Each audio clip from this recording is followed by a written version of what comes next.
Dear viewers, today we have with us Mr. Neil Nitesh Bhai Shah, Managing Director and CEO of Indo SMC Limited. The company is coming up with IPO on BSE SME platform. So in this episode today we'll understand in very easy to understand and simple language the business model, the competitive advantage, who are the peers, capacity utilization, expansion, growth outlook, associated risks and everything about the business in simple language. So welcome Mr. Shah in our show and thank you for joining us. So to start with, if you can just simply in simple language you can mention your business model of the Indo SMC, that would be great for all of us. Thank you. Here is Neil Shah as a managing director of Indo SMC. Simple language में अगर Indo SMC को समझना चाहोगे तो main चीज यही है कि हम इलेक्ट्रिकल यूटिलिटीज को सर्व कर रहे हैं कॉम्पोजिट मटेरियल, जिसमें हमारा SMC, FRP and other electrical component जैसे सीटीपीटी, एलटीसीटी वो सब आता है। तो मेनली हम इंडियन गवर्नमेंट को यूटिलिटी में सर्व करने का काम करते हैं, जो basically government plus total for electric industry के लिए है राइट नाउ। तो आपका बिजनेस सेगमेंट या product segment, if you can simplify, how many products or what are the business segments you have? Right now we have three kind of segment. First is meter box, city meter box, LTC terminal, जो ज्यादा distributed network में use होता है कि जहाँ पे भी metering work रहता है, जो गैस मीटर हो गया, वाटर मीटर हो गया या इलेक्ट्रिकल मीटर, सभी के एक एंक्लोजर की तरह यूज होता है। तो main protector of the meter है ये। दूसरा हमारा एफआरपी डिवीजन है, जिसमें हम ग्रेटिंग और पर्टूशंस बनाते हैं। तो मेनली ग्रेटिंग ज्यादा वॉकवे, फ्लोर मेकिंग सब जगह पे यूज होती है, जो एक्चुअली वेदर प्रूफ है, इसीलिए वो कोस्टल एरिया में ज्यादा। प्लस जो भी नमक की फैक्ट्री रहती है, सॉल्ट फैक्ट्री, केमिकल फैक्ट्री या फार्मा, वहां पे मेटल को यूज ना करके ये रिप्लेस करती है ग्रेटिंग्स। पर्ट्यूजन भी one kind of that kind of product है, जहाँ पे हम केबल ट्रेस, बार्स, पाइप्स वो सब बनाते हैं, जो ज्यादातर मेटल को रिप्लेस करता है। जहाँ पे भी अगर फूड प्रोडक्ट हो, फार्मा प्रोडक्ट हो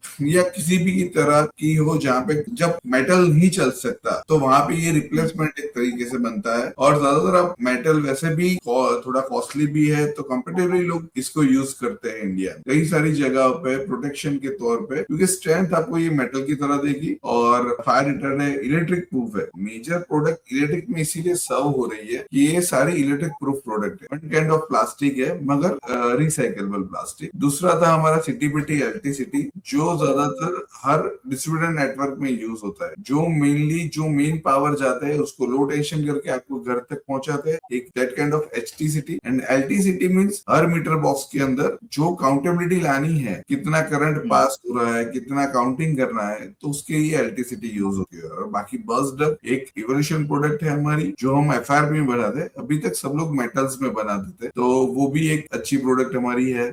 बाकी सारी product mainly kind of that he है कि हम लोग ज्यादा इलेक्ट्रिक को सर्व करेंगे, इसीलिए एफआरपी और एसएमसी में जाता है। So basically you cater to the power sector, correct? Yes, correct. So now, if we look at the power sector in the last 1 or 2 years, there's a massive tailwind, and a lot of companies are coming in, and the existing companies are also increasing their capacity and all. तो आपको क्या लग रहा है, मतलब ये segment क्या थोड़ा ज्यादा ही कॉम्पिटिटिव नहीं हो रहा है? बेसिकली जब भी जहाँ पे भी मार्केट एक तरीके से पीक पकड़ता है, अभी टोटल गवर्नमेंट का रिवैम्पिंग स्कीम चल रहा है, आईडीएसएस बोलते हैं उसको। फर्स्ट आईडीएसएस 1 ऑलरेडी स्टार्ट हो चुका है लास्ट 3 साल से। बेसिकली हमारा कंपनी का सबसे बड़ा फायदा वही था कि वो स्कीम को हम सपोर्ट कर सके और हम भी उसमें सर्व कर सके। अभी गवर्नमेंट आईडीएसएस 2 ला रही है। बेसिकली कैसा कि कोई भी अगर सेगमेंट होगा इलेक्ट्रिकल या जो भी सेगमेंट एआई है, कुछ भी आएगा, बैक ऑफ द इलेक्ट्रिकल है, आपको पावर चाहिए ही चाहिए। रिन्यूएबल एनर्जी में भी इतना काम हो रहा है, प्लस आपको अलग तरीके से हर इंडस्ट्री में इलेक्ट्रिकल प्रोवाइडिंग करनी है, और इंडिया काफी बड़ी कंजम्पशन बेस्ड इकोनॉमी है। तो कंपटीशन बढ़ने से भी मैं 100% साउथ तो कोई भी एक नहीं कर पाएगा। तो मोस्टली अगले 5 या 10 साल तक तो ये इस इंडस्ट्री को इसी तरह से ग्रोथ मिलती जाएगी। हम फॉरवर्ड लुकिंग करते हैं, तो हमारा मेन चीज वही था कि हम लोग इंडस्ट्री को सर्व करें। तो मीटर बॉक्स, जो मीटर अभी लॉसेस हो रहे हैं इलेक्ट्रिकल के, वो मेन चीज बचाने के लिए गवर्नमेंट स्मार्ट मीटरिंग और वो सारे प्रोजेक्ट्स ला रही है। तो उसमें ही हमारा मीटर बॉक्स यूज हुए। केबल लेइंग और उसके लिए ज्यादातर वही था कि स्टैंडर्ड की तरह से मेटल को यूज करते थे, है, मगर वो आगे जाके केबल को ही कई बार ब्रेक कर देते थे काट लगा के, तो उसके जगह पे हम अब FRP तो एज अ स्टैंडर्ड आपको करनी है, आपकी इलेक्ट्रिकल सेव करनी है। और तो आप ऐसा सोचो तो गवर्नमेंट और देश को आगे बढ़ाने के लिए ये चीज जरूरी है। और कंपटीशन ऑलवेज, बंदों को अच्छी कंपटीशन अगर होती है, हेल्दी कंपटीशन रही तो हर इंडस्ट्री, हर बंदे के लिए वो बेहतर ही है। कंपटीशन तो हर जगह रहेगी, अगर अच्छा मार्केट है तो कोई ना कोई आ जाएगा, मगर उससे डरने के नहीं। आप अगर अपना बेस दे रहे हो तो कोई दिक्कत नहीं है, पूरा सेगमेंट आपके साथ चलेगा। मतलब हम ये समझे कि ओवरऑल इंडस्ट्री साइज इतना बड़ा है तो despite competition so all the players can grow simultaneously, ऐसा ही आप बोलना चाह रहे हो? Yes, right. So now we can consider competitions रहेगा, हाँ, competitions will also grow. तो competitor के मतलब where you are separate from your competitors. Say for example कोई particular project आपके पास आ रहा है तो वो क्या किसी मतलब किसी और कंपनी से where you have the competitive edge compared to the other companies.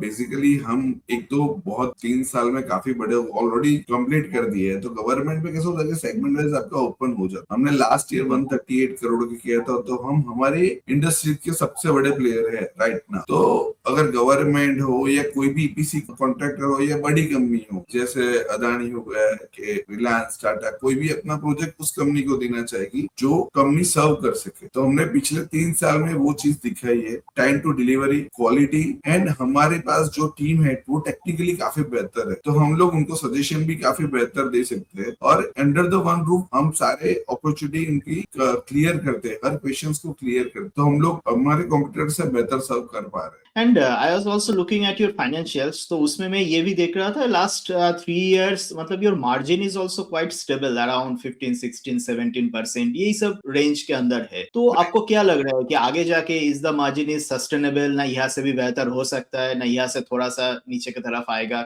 क्या लग रहा है मतलब what the next one? Basically हम इसको सस्टेनेबल रखना ही चाहेंगे। बेहतर हो सकता है अगर आपकी परचेज और सर्विंग कैपेसिटी इंक्रीज हुई, जैसे जैसे आपकी कैपेसिटी बढ़ती है तो मार्जिनली थोड़ा बहुत फर्क पड़ सकता है, मगर आगे की तरफ के जो बेहतर होगा परसेंटेज, जो हम चाहेंगे वो 10 से नीचे ना जाए हमारा पैट, वो मेन चीज हमारी रहेगी फोकस में। हम जो भी काम, जो भी ऑर्डर्स उठाए उसमें मिनिमम बैरियर हम वही रखेंगे कि ये मार्जिन सस्टेन करके हम काम करें। रीजन ऑफ के कोई भी बिजनेस सिर्फ टर्नओवर या उससे ग्रो नहीं करता, बेसिकली आपको मार्जिन चाहिए, तभी आपकी ग्रोथ नेचुरल और एक्चुअल रहती है। तो हमारा फोकस ऑलवेज काम करना है विद द प्रॉफिटेबिलिटी मिनिमम, के मिनिमम 10% प्रॉफिटेबिलिटी के साथ ही काम करना है, वो मेन चीज हमारी फोकस रहती है। Okay, so you are targeting कि आपका प्रॉफिट जो मार्जिन है, profit after tax net margin है, वो आपका 10% से नीचे ना जाए, ऐसे ही you are bidding for projects and all, right. So now can you help me to understand about your customers, मतलब आपका टॉप कस्टमर्स कौन है, और is there any reliance on the top 5 और top 10 customers, is there any revenue concentration कि मेरा जो top 5 customers है उनसे इतना परसेंटेज ऑफ रेवेन्यू आता है, ना आपका मतलब कस्टमर्स मतलब बहुत ज्यादा मतलब revenue is diversified enough? Basically कैसा है कि अभी हमारा टॉप 10 कस्टमर्स में ज्यादातर एक अदानी है, एक लॉयड है, और मेनली इजी सॉफ्ट है, इंटेल स्मार्ट है, और हम हर स्टेट्स की गवर्नमेंट को सप्लाई करते हैं। आप हमारी अगर ऑर्डर बुक देखोगे तो हम अदानी पे थोड़े डिपेंडेंट है ज्यादा, मगर मेनली उस स्टेट्स में उसने काम लिया हुआ है तो हम उसको सर्व कर रहे हैं। दूसरे स्टेट में दूसरी पार्टी ने काम लिया तो हम उसको सर्व कर रहे हैं। तो स्टेट टू स्टेट वो डिफर हो जाता है, और ज्यादातर कैसा होता है कि प्रोजेक्ट 1 से 3 साल 4 साल तक चलते हैं, तो ये सस्टेनेबिलिटी है। और आगे रिपीटिंग में और काम हर कंपनी है जिसको मिलेगा उसके साथ हम काम करेंगे। और जो डायरेक्ट टेंडर और डायरेक्ट वर्क मिल रहे हैं वहां तो ऑलरेडी हम कर ही रहे हैं, कि गुजरात गवर्नमेंट में हम कर रहे हैं, UGVCL PGVCL हो गया, फिर उत्तर प्रदेश में हम PVNL MVNL करके कंपनियां है जो गवर्नमेंट बैक कंपनी है उसमें है, फिर महावितरण करके महाराष्ट्र की कंपनी है, वहां पे भी हमने रजिस्ट्रेशन लिया हुआ है। आंध्र का हमने क्लियर किया लास्ट ईयर, और अभी हम बेस्कॉम कर्नाटका में भी फोकस कर रहे हैं। तो मेनली सारे स्टेट्स में हम लोगों का रजिस्ट्रेशन है, तो वहां पे जो बंदा काम उठाएगा उसके साथ हम काम करेंगे। टिल डेट हाँ अदानी अच्छा खासा काम कर रहा है इस इंडस्ट्री में, तो उसे हम ज्यादा सर्व कर रहे हैं। So now kindly focus on your order book, मतलब आपका ऑर्डर बुक मतलब किस स्टेज में है, and over the last 1 year how it evolved? Basically इस साल के लिए हमने 265 का टारगेट लिया था, मगर ऑर्डर बुक मीनवाइल 283-85 तक का चला गया, तो टिल डेट हमने ऑलमोस्ट कंप्लीट कर दिया है 237 के अराउंड। तो इस साल हम हमारे इस टारगेट को क्लियर करना चाहेंगे 280 के प्लस और 300 के बीच में रहे, मिनिमम टारगेट वही है। और आगे बेसिकली कैसा है कि नए ऑर्डर्स इसी साल हमारे क्लिक होते जाता है, ये दिसंबर जनवरी फरवरी हमारे ऑर्डर्स बुक क्लिक होते हैं। तो अभी आगे के लिए काफी पॉजिटिवली बुकिंग चल रही है और हमारा नेक्स्ट ईयर का टारगेट ऑलमोस्ट 400 के अराउंड रहेगा और उसी को हम टारगेट बना के काम करेंगे, फिर आगे जो भी प्लस माइनस हो। So now as you are coming up with IPO, so if you can share a little bit details of the IPO price band, opening date, and most importantly how you are planning to utilize the IPO fund. Actually हमारा IPO size 92 CR का है, उसमें हमारा present 141 से 149 के around है और ये पैसे ऑलमोस्ट हम पब्लिक से उठा रहे हैं 92। टोटल हम यूज करने हैं हमारे एक्सपेंशन में, इसमें 26 सीआर है हमारे एक्सपेंशन मटेरियल और मशीनरीज डाइज उसके लिए, बाकी के जो है वर्किंग कैपिटल में है और बाकी का जो भी है वो खर्चे या पोस्ट प्रोडक्ट जीपी के यूज में आएगा। तो सारे पैसे कंपनी में ही रहने वाले, कंपनी के लिए ही यूज होने वाला है, क्योंकि मेन फोकस वही है कि कंपनी इतनी अच्छी तरीके से ग्रोथ कर रही है तो हमारा फोकस भी वही रहता है कि अगर कंपनी को जितना आगे बढ़ाएगा तो ऑटोमेटिक हमारा ग्रोथ तो हो ही जाएगा। तो हमारा टोटल फोकस हमारी कंपनी के लिए ही है, क्योंकि हमारे चेयरमैन भी नितिन सर है, उनका मेरा और हमारे चैतन्य भी पटेल तीनों जो वर्किंग डायरेक्टर्स है, तो उनका फोकस कंपनी की ग्रोथ में ही फोकस्ड है, तो वही हम करेंगे। So as you are expanding your capacity from the IPO fund, so can you help us to understand what's your present capacity utilization level? Right now we are using almost 60% से 70% in my capacity, 30% is pending, but मेरी actually जो आप देखोगे तो मेरे पास 2000 ton के machineries नहीं है, वो मुझे रिक्वायर्ड है इन आईपीओ सेक्शन, मैंने वही मांगे। जो हमारा लिस्ट ऑफ मशीनरीज है तो उसमें नई डाइज नए मशीन्स भी 2000 टन जो मेरे पास नहीं है। अगर मेरा एक्चुअली फोकस वैसा है ना कि अभी तक हमने इलेक्ट्रिकल यूटिलिटीज को सर्व किया हुआ, तो मेन हमारा टारगेट अब रेलवेज है और आर्मी है, तो उसमें जो मशीनरी मेरे को चाहिए जो रिक्वायर्ड थी वही मैंने मांगी है। पल्ट्यूशन के 5 मशीन है जो ऑलरेडी अभी मेरे पास 6 है, मगर जैसे मार्केट से रिक्वायरमेंट आ रही है तो अपने को रिक्वायरमेंट रहेगी 5 मशीन। तो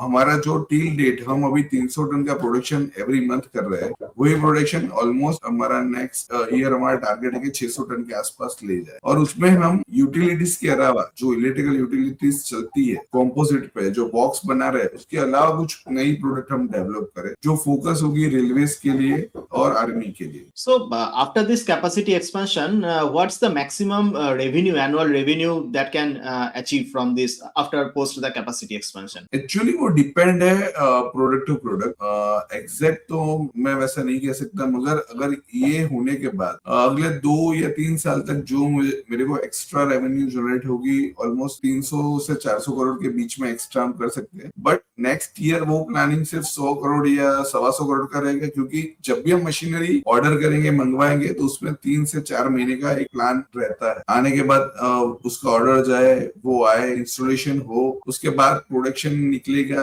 अप्रूवल्स मिलेंगे और आगे जाएगा, तो वो एक चेन है। तो नेक्स्ट ईयर के लिए हमने सिर्फ हमारा ग्रोथ 100-125 करोड़ के आसपास रखा हुआ है। उसके आगे हम फुल सपोर्ट पे और फुल कैपेसिटी पे जब काम करेंगे तो ऑलमोस्ट हमारा टारगेट अराउंड 7 to 800 सीआर के आसपास रहेगा, मगर वो डिपेंड्स करेगा हमारी अप्रूवल्स पे जो हम अभी से टेक करना जा रहे हैं और ले रहे हैं।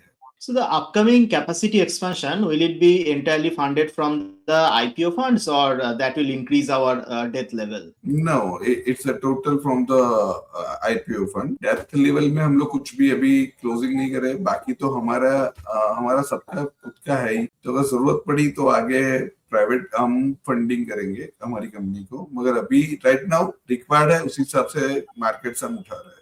Now you have also mentioned about the railway segment. So can you help me to understand what are the potentials with railways, or do you have any potential coming up from the data center or any other business segment or any other sector that you are targeting over the next few years? Basically अभी right now मैंने आज ही कुछ मेरे पास message आए थे, वहां पे total अपनी वंदे भारत और जो भी चीज हो चुकी है उसमें पूरा सेगमेंट इनर बॉडी है ना, वो ऑलमोस्ट वो लोग टोटल एफआरपी की बनाने जा रहे हैं। उसमें जो भी हमारे जो बाथरूम्स और वो सब रहेगी, तो Indian Railway plans to produce 480,000 LHB coaches in 26-27। तो अगर 4,800 LHB कोच है, तो अगर एक कोच में 4 हमारे washroom plus inner body total आप समझ लो कितनी बड़ी रहती है। तो आपके पास जितनी कैपेसिटी है उस पे आप काम करोगे तो भी ये कम पड़ेगा। तो हम लोग ऑलमोस्ट 4,800 इंटू 4 का 12,000 का राउंड काम रहता है। तो अभी हमारा टारगेट ऑलमोस्ट सिर्फ 4,000 या 5,000 को ही सर्व करना है, उससे ज्यादा हम भी नहीं कर सकते। तभी भी हमारी रेवेन्यू ऑलमोस्ट 100 से 150 करोड़ बढ़ सकती है, मगर वो पूरा डिपेंड रहेगा जब हमारी मशीनरी आएगी और जब हम सर्वेक्षण क्लियर करें। राइट नाउ हमने रेलवेज में अप्रोच डाल दिए हैं, वो ज्यादातर नेक्स्ट मंथ तक हमारे पास आने भी चाहिए। उसके बाद पूरा मशीनरीज, डाइज और सप्लाई का एक प्रॉपर सप्लाई का से ही हम लोग अचीव कर पाएंगे। मेन चीज वही है, अगर हमने टाइम से डिलीवर्ड किया तो काम काफी बेहतर है, क्योंकि इंडिया बेसिकली ग्रो कर रहा है। आप अगर इंडिया में इन्वेस्ट कर रहे हो और तो इंडिया आपको पेबैक अच्छा ही देगा, क्योंकि इंडिया काफी तेजी से, आप पूरे सेगमेंट पूरे वर्ल्ड में देख लो तो अभी की इकोनॉमी थोड़ी स्टेबल भी है और अच्छी भी है, और आगे कंजप्शन बेस्ड इकोनॉमी है, तो आगे भी दिक्कत नहीं आएगी। मुझे फोकसली मुझे तो ऐसा लग रहा है कि कोई भी जाती दिक्कत नहीं आनी चाहिए हमें। Okay, so you mean to say the opportunity size is huge enough. Now, Yes. how much you can earn, so that's totally up to you. So now, despite we have huge opportunity size, the capacity expansion and everything, but every business, despite all the positive, every business have some sort of risk. So as per you, what are the primary risk in your business? Basically ज्यादातर कैसा है कि मैं हर risk तो रहते हैं, मगर मैं रिस्क को भी अपॉर्चुनिटी की तरह ही देखता हूँ। रिस्क वही है, अगर मैं मटेरियल क्वालिटी बेस्ड सप्लाई ना कर पाए तो एक दिक्कत वो रहती है कि कई जगहों से आपको ब्लैकलिस्ट किया जाता है, तो उसमें हम प्रिसाइज ध्यान रखते हैं, प्लस हमारी लैब को इतनी एस्टेब्लिश इतनी एडवांस बनाते हैं कि वो दिक्कत ना आए। प्लस रिस्क वही है कि अगर गवर्नमेंट्स अपना ग्रोथ ही बंद कर दे, मगर वो होने वाला नहीं है, क्योंकि ग्रोथ तो गवर्नमेंट की रिक्वायरमेंट है प्लस इंडिया की खुद की रिक्वायरमेंट है। और आप एज अ मार्केट अपॉर्चुनिटी देखने जाओ तो आप अपना फैलाव काफी बड़ा कर सकते हो कि इंडियन मार्केट के अलावा बाहर की जो भी अभी ऑयल सर्कमस्टेंसेस चल रही है, तो बेस काफी सारी प्रोडक्ट्स हमारी ऑयल से डिपेंडेंट भी है, तो काफी वो महंगी भी हो सकती है, मगर वर्क तो करना ही है। अगर मेरे लिए ये चीज महंगी है तो सबके लिए है, तो कंपटीशन में वो चीज सबको इफेक्ट करेगी। तो एज सच रिस्क में मैं नहीं सोचता कभी भी, और मेनली मेरी टीम टेक्निकल टीम है, मगर मैं उसमें खुद भी मैं इतना ही स्टडी करता हूँ कि कभी भी एक पर्सन या एक पर डिपेंडेंट ना रहे मेरी कंपनी। हम थोड़ा वाइड रेंज में इसीलिए जा रहे हैं कि अभी यूटिलिटीज अच्छी चल रही है तो उस पर हमारा फोकस है। साथ साथ में हम रेलवेज को भी टारगेट कर रहे हैं जहां से वर्क ऑफ कैपेसिटी काफी बेहतर निकले। तो आप रिस्क कम कर सकते हो अपने आइडियाज और अपनी टीम से, तो वही मेरा फोकस रहेगा कि बिजनेस अपॉर्चुनिटी अगर आती है तो हम डाइवर्सिफिकेशन भी थोड़ा करके रखे, तो कभी भी कोई भी सेगमेंट अगर डाउनफॉल में जाता है तो दूसरा सेगमेंट अपनी कंपनी को टेक ओवर करके आगे अच्छे से चला सकते। Great. So, as per you, your execution capability can be, execution risk can be the primary risk, if I understand this correctly. Yes. So, apart from that execution risk, don't you think that the इतना सारा competitors भी आ रहा है, तो competitors के कारण there can be a possibility of pressure in margin, भले ही top line growth में, sales growth में कभी ना problem हो because of the huge opportunity and all. But जिस तरीके से मतलब all other players are also jumping, looking at this big opportunity, don't you think at any time in the future your margin can come under pressure? Basically कैसा है कि हम लोग हमारे काफी सारे प्रोडक्ट रेंज से चल रहे हैं, तो काफी सारी प्रोडक्ट ऐसी है कि जो टेक्निकल्स प्रोडक्ट्स है, तो उसमें कभी भी मार्जिन कम नहीं हो सकते, तो वो हमें कैडर कर देती है। और लोकली कैसा देखा जाता है कि पूरे 100 रुपए का काम कर रहा हूँ तो 10 रुपए मिलने चाहिए बेसिक से। तो हम लोग वही सोचते हैं कि कहीं पे जहां पे भी अगर कम टारगेट लेके L1 करके काम करना है तो कोई उस हिसाब से काम ढूंढेंगे जहां पे हमें उसका एक्स्ट्रा और बेनिफिट मिल जाए। तो मेनली टारगेट हमारा वही रहता है। अगर कंपटीशन अगर बढ़ती भी है तो हमारा फोकस वही है कि हम हमारा प्रोडक्शन लेवल ही बढ़ा दे, तो आपका बाइंग बड़ा हो जाएगा, तो उसको जो कंपटीटर को मिल रहा है उससे बेहतर आपको रेट्स मिलना स्टार्ट हो गए। हम बैकवर्ड इंटीग्रिटी स्टार्ट कर देंगे, जब हमारे पास फंड है प्लस मार्केट है तो हम बैकवर्ड इंटीग्रेटेड भी कर सकते हैं हमारी प्रोडक्ट्स के लिए, तो वो भी हमारा एक फोकस रहेगा। तो मेनली मार्जिन सस्टेनेबल हो जाएंगे और टारगेट भी वही है कि उसी हिसाब से हम आगे बढ़े और प्रॉपर मार्जिन से काम करेंगे। हाँ, इतना ज्यादा मार्जिन भी नहीं रखना है कि सस्टेन हो ही नहीं। अभी कोई भी इंडस्ट्री काम कर रही है तो 5-6%, 7% से दिखा रही है, मगर बेसिकली मैं मानता हूं तब तक ऐसा है कि 8-10% से नीचे कोई भी इंडस्ट्री काम नहीं करती। Otherwise banking is a very safe option. आपको बिजनेस पूरे साल बिजनेस करके ये पूरा प्रेशर लेके यही कमाना था तो उससे अच्छा तो बैंक में रख देते। 7% तो वहीं से बैंक भी दे रही है। तो हमारा फोकस वही रहता है कि हम लोग 10% के अराउंड मार्जिन रखे। और मेनली क्या था कि अभी टारगेटली सब लोग वैसे ही काम करते हैं क्योंकि बाकी के खर्चे कब आने वाले हैं वो आपको भी पता नहीं, तो वो डिपेंड्स रहता है। कभी भी कोविड जैसी सिचुएशन आती है तो वो सस्टेनेबिलिटी भी हमारी मगज में चलती है, माइंड में चलती रहती है कि अगर ये सिचुएशन आई तो हम कैसे हैंडल करेंगे किसी भी और सस्टेन कर जाएंगे उस जगह पे। तो हम लोगों का फोकस वही रहता है। Finally, can you share about your longer term vision, like over the next 4-5 years? Obviously, I'm not asking for any forward looking numbers, but एक मन पे होता है ना कि मेरा इच्छा है over the next 5 years company को इस लेवल पे लेके जाना है. So, what's your vision over the very long run, maybe 4-5 years or even more than that? Actually vision जो है टाइम टू टाइम हमारे चेंज होते रहते हैं। हम लोगों ने जब पहली बार कंपनी स्टार्ट की थी तब हमारा विजन वैसा ही था कि पूरे साल हम 15 से 20 करोड़ का काम करके बहुत खुश रहेंगे। भी हर महीने हम 30 से 40 करोड़ का काम कर रहे हैं, फिर भी अपॉर्चुनिटी ऐसी आ रही है कि नहीं हम 50 करोड़ का हर महीने कर सकते हैं। तो 12-5 600 करोड़ का काम हो गया वो। तो नेक्स्ट टारगेट वही है। उसके बाद अगले स्टेप पे जाएंगे कि हम रेलवेज को इंक्लूड कर रहे हैं तो वहां से हमारा काम बढ़ेगा। मेनली हमारा फोकस वही है कि नंबर्स के अलावा हम कितना सर्व कर सके हमारी इंडस्ट्री को और बेहतर तरीके से, क्योंकि हम डायरेक्ट गवर्नमेंट को सर्व कर रहे हैं तो हम देश को सर्व कर रहे हैं। तो उसी के यूटिलिटीज में, रेलवेज में, आर्मी में कहाँ पे अपॉर्चुनिटी है, एफआरबी, एसएमसी की, वहां पे हम सर्व करना चाहेंगे और बेहतर मार्जिन और परसेंटेज से सर्व मेन करेंगे तो वो आगे आपको बेनिफिट करता जाएगा कंपनी को। तो मेनली अगले 2 साल के नंबर्स हम सोच रहे हैं। तो मैं नंबर्स जस्टिफाइड अभी नहीं कर पाऊंगा क्योंकि टारगेट वही है कि हर साल बढ़ेगा, हर साल नंबर्स चेंज हो गए मेरे। तभी नेक्स्ट ईयर का टारगेट हम उसी हिसाब से चलते हैं कि अभी टिल लास्ट 3 महीने से हम 30-30 करोड़ का टर्नओवर कर रहे हैं तो हमारा टारगेट नेक्स्ट अप्रैल ऑनवर्ड्स 50 का रहेगा। वो डिपेंड है क्योंकि H1 हमेशा हमारा स्लो डाउन रहता है, हमारा बारिश की वजह से अभी ऑलवेज काम स्लो रहता है। तो वो डिपेंड एवरी टाइम चेंज होता रहेगा और ईयर टू ईयर चेंज हो वो बेहतर है। आप अपने फर्स्ट स्टेप को क्लियर रखो, अगर उस पर पहुंच जाते हो उसके बाद आगे का स्टेप का क्लियरेंस लो।